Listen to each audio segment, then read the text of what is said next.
Hello. All right. So today I want to show you guys something a little cool. It's a little bit unique as well. I've only seen a few people who know about this.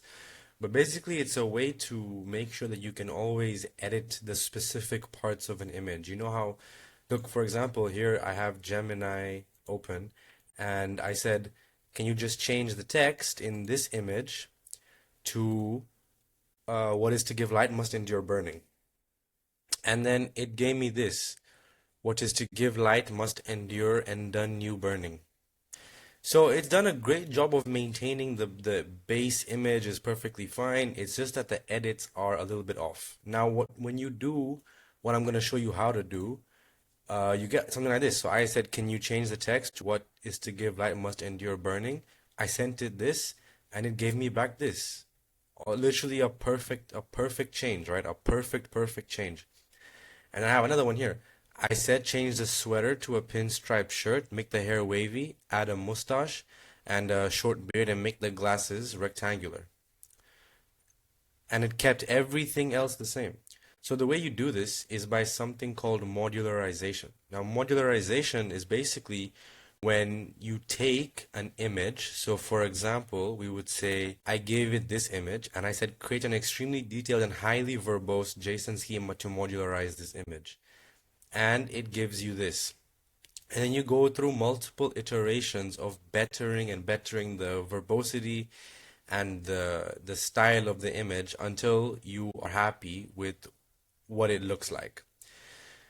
And today I'm going to show you how I managed to build this into Telegram. So I end up with this chat, which I can literally just send an image, give a specific edit, like here, a very specific edit, and have confidence that it's going to just do that and not change anything else. Okay, so we'll go into N8N, and the workflow is already in the description. So all you gotta do is download it and import it into N8N. Okay? If you want to build it along, you can build it along with me right now. If you don't want to, it's okay. You can just skip ahead to the part where I'm showing the setup. Okay, so we're gonna create an image modularizer. Modularizer. Okay. Okay, I'm gonna start by apologizing for the audio and the video, but basically my phone just broke. So yeah, I don't know if you guys can hear me. I hope you can. Anyway, so we'll start off with a Telegram trigger. So just go to Telegram and grab the sorry this one here, and I'll show you how to set up this credential right now. Okay, so this is how you set up the Telegram. You're gonna go ahead and you need Telegram, so just get the app, or if you haven't already installed it, then go ahead and install it and just open the app. Okay, now all you gotta do is search for someone called Bot Father. All right, you'll get it. It's this one here. It has these many monthly users, and this is the image. There's quite a few of them, so just to make sure you get the right one, it's this one. And you're gonna put slash start. Okay, and it's gonna ask you like what exactly do you want to do. I'm gonna do slash new bot. Okay, I'm gonna call it invoice processor. It must end in bot, so I'm gonna go for invoice dot bot. Oh, sorry, invoice bot. Okay, invoice processor bot.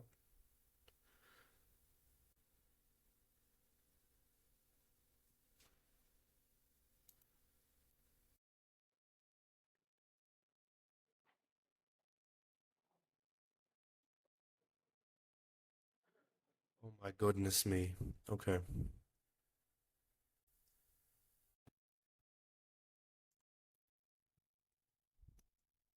does this make a difference?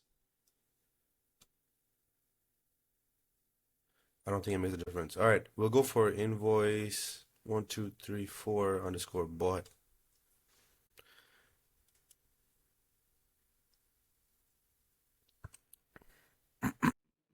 All right, so look, you're gonna get this now in NA10, wherever your workflow is, or if you're not in a workflow, just go here, go to Telegram, and then go to triggers, and then look for on message. And then you'll have to create new credential.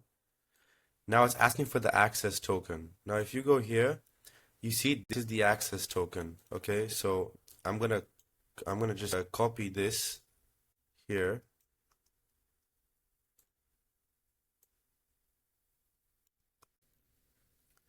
Okay, I'm gonna save this. We're gonna see if it works. I'm gonna rename this to invoice processor.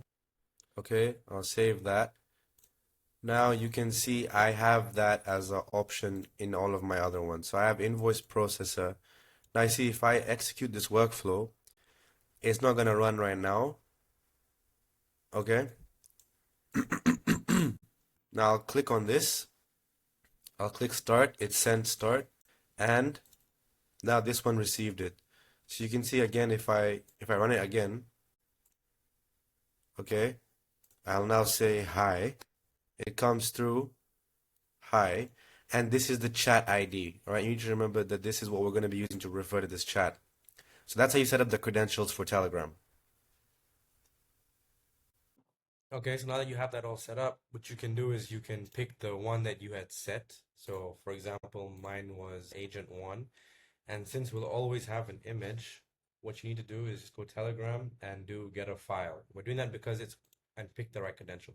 Because it's always going to be an image, which means we don't really need to do anything else. We don't have to get our audio or anything, just always get the image file. Okay, here you use Google Gemini and we'll do analyze an image. Okay, and I'm going to say, what is this image? Tell me everything in extreme detail and high verbosity. Okay, high verbosity. Go ahead and pick your Gemini API account.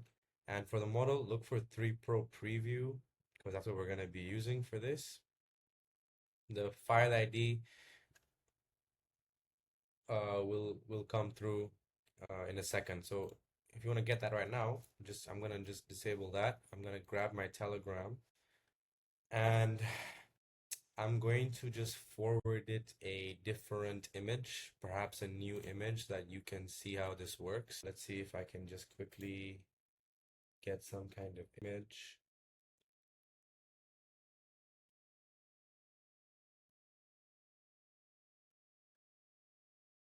Yeah, okay. So I'm gonna just drop in this like thumbnail right here. Compress the image is pretty good. Send that one. And I'm gonna be like, change the text to um instant image edits. Okay, something like that. Now I'll send that, and if I now execute this workflow, you can see we got it. Now, obviously, to send the data to, I'm speaking loud because my laptop is the mic.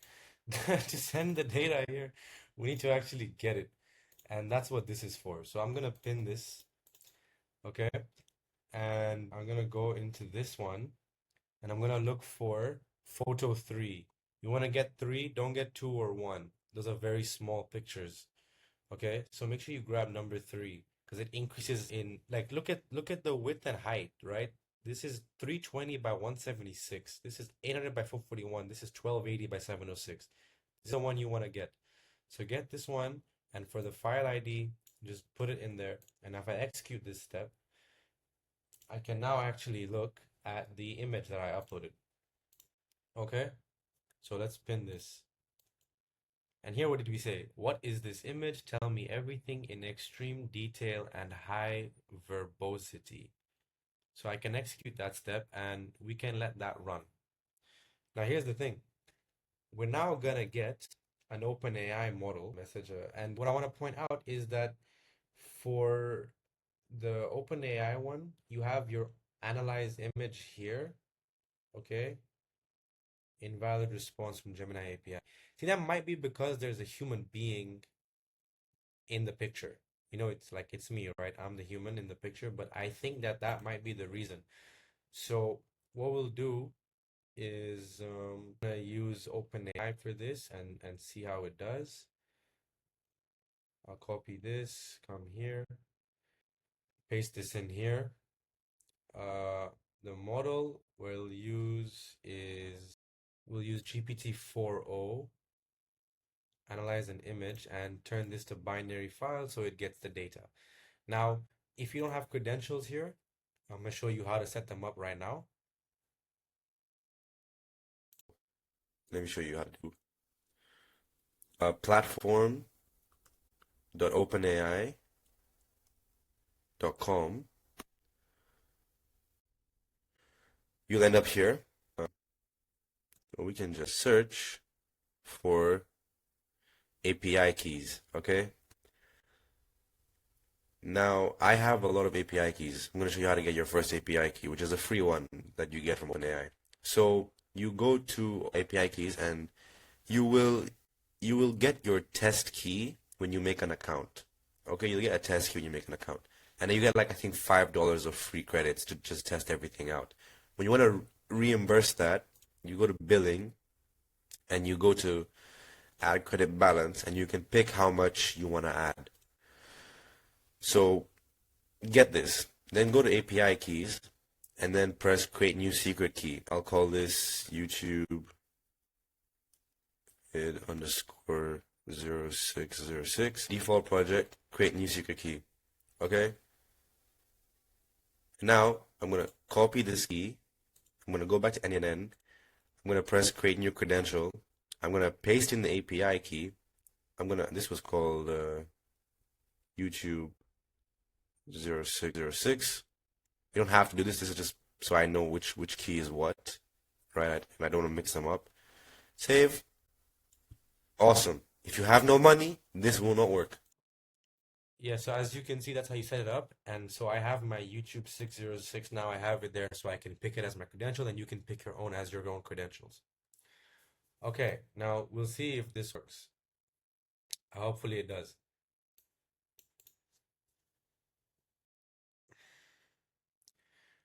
In the meantime, where you found the link to the workflow, there is also a sample JSON. Okay, let's look at this. The image is a digital marketing promotional graphic. It features a young man with glasses smiling and pointing to his left. The background is a high-tech digital circuit board designed with nodes and connections that resemble data flow or processing. The largest text is bold, capitalized as reading turn one post into 30 assets, which is likely the main message. Okay, so it's given us a bunch of stuff over there, which is perfectly fine. So I'm gonna go ahead and I'm gonna pin that. Now, I want to note that this is not meant to be for people. Like, it's not meant to work the best in situations where it's the human being in the image. But I'm honestly excited to see what it does because it's gonna change my face as well. But because that's not the use case for this. Anywho, so now you've set up your OpenAI credential and we have to analyze the image there. The next thing we're gonna do is go back to OpenAI and go to message a model.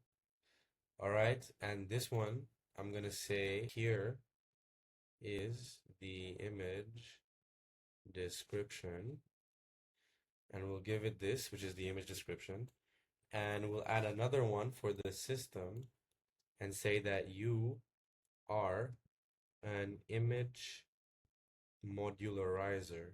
Modularizer. Okay. We'll say your job is to take an image description and turn it into a JSON structure with high detail and high verbosity. Okay, here is a sample JSON format for you to follow. Now, like I said, in the description, you're gonna be able to find a JSON link other than the one of the actual workflow, and it's called thumbnail.json, and that's basically what you're gonna paste here as the sample JSON for it to output. Okay, here's a sample JSON format for you to follow. Okay, so your output must be the structured of the image. Okay, and so make sure. Okay, I'm gonna choose 5.1 for this, GPT 5.1, and I'm gonna run it. Anyways, while it runs and does this, let's look for some other samples that we can use to test out this design structure.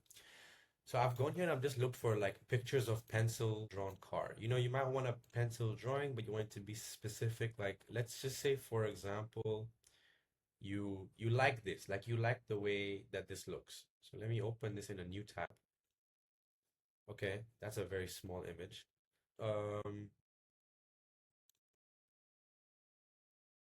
Even this, it looks like it's gonna be 1440.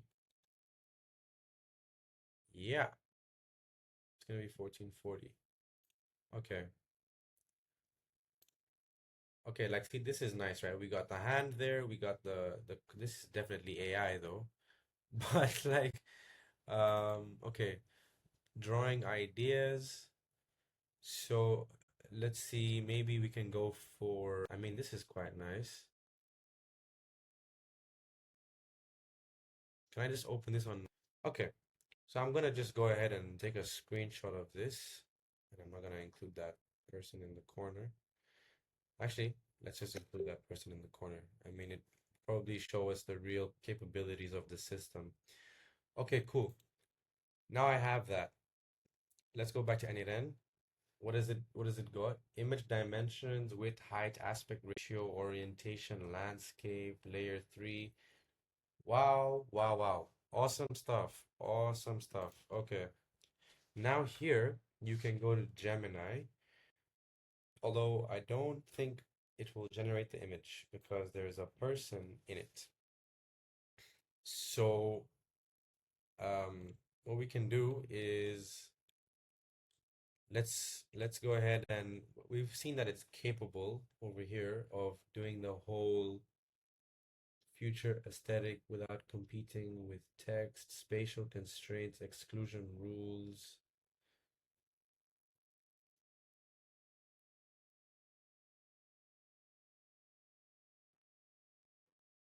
Okay, so the problem now is that it's following the sample a bit too well, right? It's really followed that sample. Anyways, let's just see. Let's go to Gemini and let's do generate an image.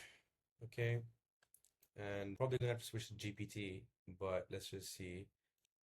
If I get an image based on this, image dimensions, semantic content, foreground, human subject, headline dominance, turn one post into 30 assets, must be the most visually dominant textual element. Yeah. So you see what I mean? Like it's got it, but it is changed it's changed me. So the idea behind this is not necessarily to be able to do edits when it comes to people as much as it is to like if you like the way something is designed. So I'll show you, let's like start a fresh one here. Okay.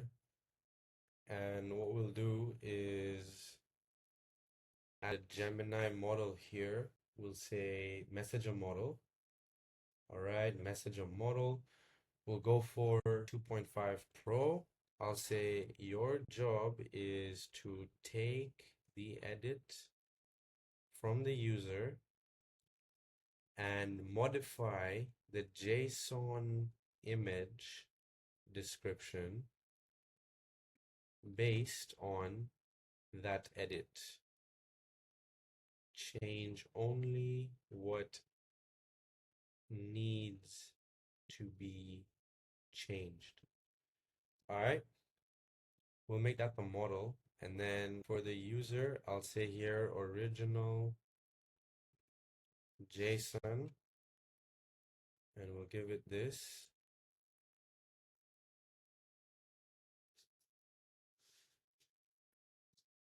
Original JSON. And then here I'll say change request. Okay. And change request is going to be the caption of the image. Okay, cool. Now let's try something else, right? Let's try take this out. All right, just for now. I just want to see how it does without it. None of these are pinned, right? So if I execute this flow, there's nothing. Okay, so let's open this. I'm gonna drop in this, and I'm gonna say what I want to say. Okay, change the car to, I don't know, a boat, okay, to a large cruise boat.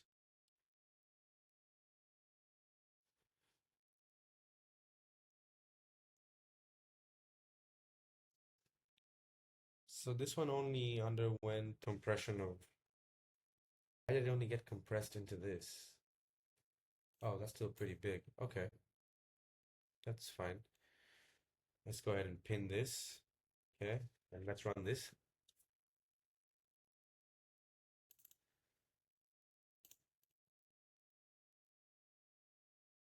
Okay.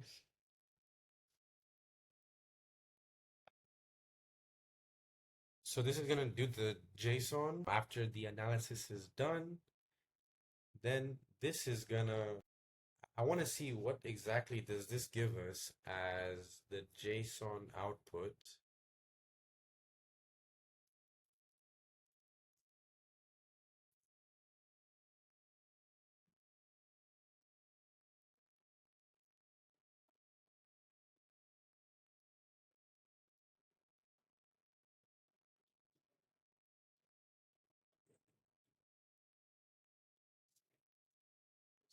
All right, so the whole thing pretty much is finished. And if we view, okay, I mean, that's not bad. That's not bad. To be honest, compared to the original design, it looks pretty similar. So this is the thing with image modularization is that you can really go in depth into what you want the model to do. So for example, if let's just say we swap this out for a single Google Gemini analyze an image, and we'll go binary file and we'll say what is in this image, include each and every aspect, position, element, color, and arrangement. Output your analysis as a JSON schema, for example. And now we can give it that schema that we used earlier on.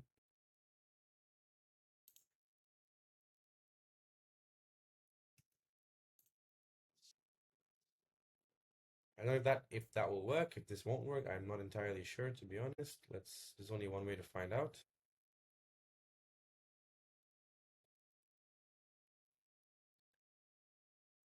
Where's 3 Pro Preview? No, Banana Pro Preview. Okay, I don't know.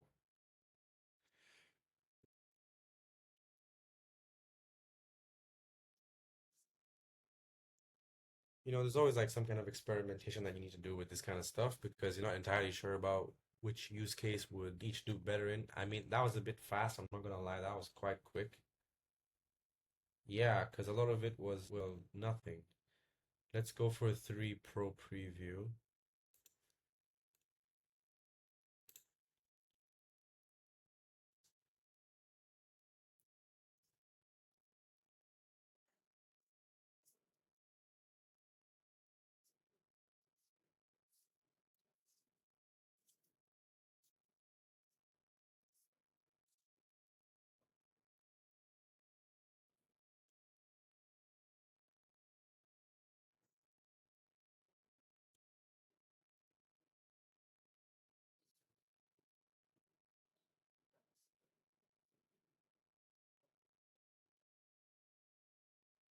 Yeah, that's not bad actually. I think that's pretty decent. Now I'll bring this here. Okay, I'm gonna pin this here. I'm gonna say original JSON, and I'll give it this. I'll execute that step.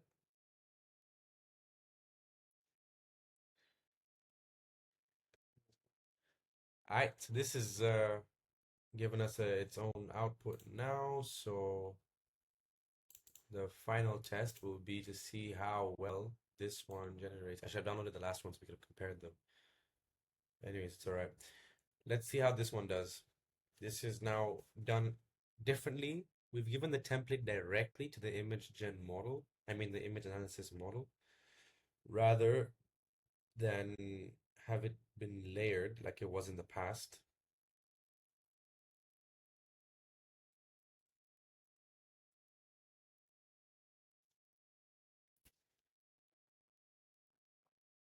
Okay. Oh, wow. That's a lot more similar, eh? That's a lot more similar. So you can see what I mean, that if you actually get good at the modularization, and I think what that would really entail, like based on this little experiment that we did here, is it would entail figuring out how to template out this kind of thing to make it not have to follow specifically stuff like appearance and hair, and be able to give it some freedom with this. So if you could template this out, I think you could end up with something, because this is very similar to what we sent it, and it is now kind of following the the original design very closely, right? Very close to the original design based on the changes that we asked it to make. So that's pretty cool. Anyways, I know it wasn't like a normal video, and normally we go into more business ready workflows and stuff, but I just think this has a lot of potential if somebody would take it a bit further than we have right now. I think it could do a lot of really, really cool and quick and effective image editing. So yeah, see you in the next one.